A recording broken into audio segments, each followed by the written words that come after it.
Hi, Church. Pastor Jeff here with another Trinity Check-In, and I'm going to do something this week that I don't normally do. Believe it or not, I want to recap last week's sermon. Now, granted, you could just go back and watch last week's sermon, and in fact, if you missed it, or even if you'd just like to hear it again, I hope that you will. We have the podcast stream, and at the end of this video, I'm going to give you a new way to watch it, so stick around for that. But the reason, I will admit, is a little bit twofold, and I'm going to say the other one first because I don't want it to come off as disingenuous, and that is that we're doing our generosity campaign as a church right now. You know, it takes money to operate a church. Most of what happens here is about you and about what you give of your time and your presence and your prayers, but there is an electric bill to pay. You know, we have a home as a community that needs to be kept up, and so thank you to all that you give, and I hope that you will consider making a pledge this year. If you're a regular attender, you would have gotten a mailing. It probably came last week or early this week. You probably also got an email yesterday that has a link to do it digitally, and no matter how you do it, I hope that you will, because it helps us budget as a church to know what to expect, but it's also good for us to plan what we're going to give, because when we force ourselves to think about that and to make a plan, it helps us think about why we do it, and it helps to take that deeper root in our heart. And you see, that's kind of what helps us make the steps, and that's what last week's sermon was about.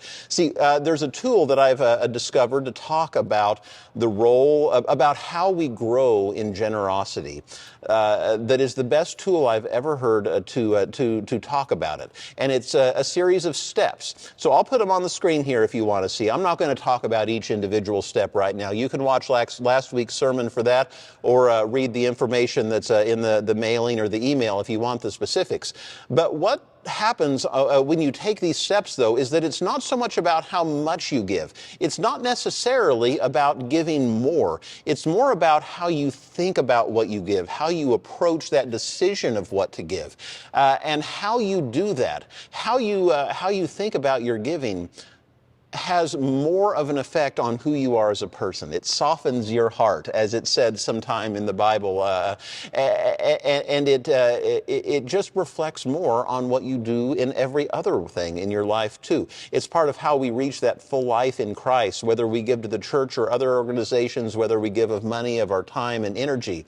That generosity is at the heart of who we are. So much so, in fact, that not only is it in both Old Testament and New in the Bible, but Jesus is bold enough to say that where your treasure is, there your heart will be also, because he knew that budgets look like a barometer for our heart. Now, of course, a lot of our money, for most of us, is tied up in things like food and shelter. However, when you look at the extras, where we spend our money, how we allocate it, even how well we plan with it, shows something about the care that we put into our life. And we all have room to grow in that. I certainly know that I do. But when you learn about the steps that I'm talking about, when you learn about those, when you learn about different ways to think about how you give, it has a ripple effect. It has a ripple effect on how you think about the rest of your money and your budget. It has a ripple effect of how that giving and how you're spending in general affects your heart and the rest of your life. So like I say, I'm kind of babbling at this point, but I really do believe in this tool. So if you haven't heard it yet, I hope you'll listen. And if you've already listened to it once, I hope you'll listen again, because in last week's sermon, I shared my own story with each one of the steps. And I've only dipped my toes into the top steps so far, but I share that story too. So I hope you'll listen. And I'd kind of like to hear your steps too, if you're willing to share. I would love to have an email back from you or a conversation sometime.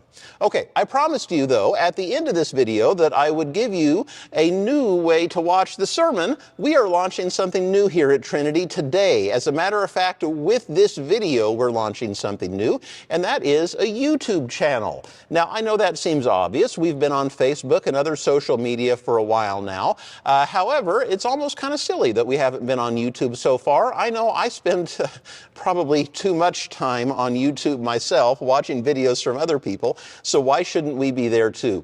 I spent the last couple weeks uploading a few videos just so that there would be kind of a supply on there when we officially launched it. And one of the shorts, you know, the YouTube shorts is kind of like TikTok, like full screen videos on your phone. One of them got more than 500 views already. So like mini viral. I don't know how that happened. Maybe the algorithm is trying to give us a good start. I don't really know. What I do know though is that if you go on YouTube and subscribe to our new channel and like videos as they come by, that will help us to get seen by more people on the platform, more people that you're friends with. It'll help us get seen more locally too. So as much as I hate to be all cliche, if you've spent much time on YouTube, then you know what I'm going to say next. Please like and subscribe. Smash that like button and subscribe button. Ring that bell, however YouTubers say it, and help us to get more of a presence on there. And who knows, maybe you'll be inspired by some of the things that come along there as well.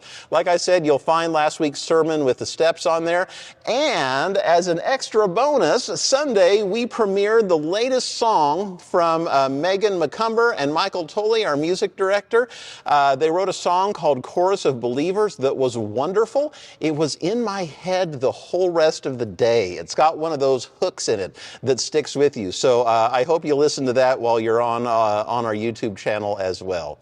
All right, I hope you are doing well, church. I look forward to seeing you this Sunday when we're going to pray over our commitment cards here in worship. And I hope you're enjoying this nice weather while it lasts. This is some good fall time. We'll see you soon, church.